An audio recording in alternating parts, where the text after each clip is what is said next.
Celtics have a credible claim for being the best team of the 2022-23 NBA season. Entering Monday, they paced the association in winning percentage, .813, and net efficiency rating, plus 7.7, per NBA.com. That they've enjoyed this strong start without interior anchor Robert Williams III just highlights how truly tremendous this team can be. Perhaps that leads to a sleepy trade season in Beantown. Then again, there's no such thing as a championship contender having too much talent. Plus, who knows what can happen between now and the February 9th trade deadline. If nothing else, the Celtics decision-makers should spend this time identifying potential trade targets in case they learn this roster still needs an upgrade or two.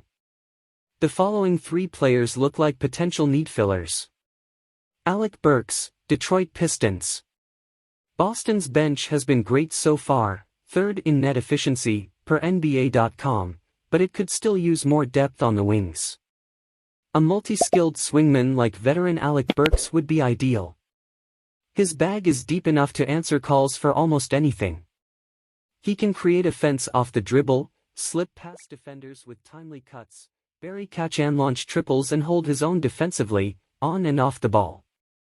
The 31-year-old can be hugely helpful for a winning team, which makes it seem impossible he'll last beyond the deadline on the rebuilding Pistons.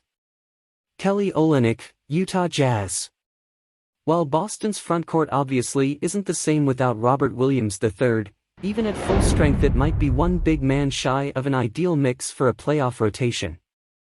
If the Celtics decision-makers agree with that assessment, perhaps they could fill that void with a familiar face.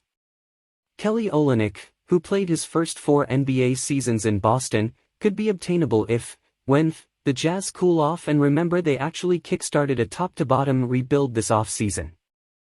A return to norm for Olynyk himself might speed up that process, as the 31-year-old currently sports career-high, and almost assuredly unsustainable, shooting rates from the field, 53.1, and from 3, 47.3. He doesn't have much to offer defensively, but on the opposite end, he's a steady source of shot-making, slick passing and sound decision-making. Jakob Poeltl, San Antonio Spurs. Do the Celtics need to spend what it would take to pry Jakob Poeltl out of San Antonio? There's some speculation on that front around the league.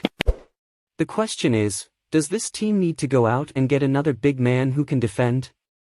Brian Windhorst said on the Hoop Collective. The name that has come up that people have speculated has been Jakob Poeltl from the Spurs.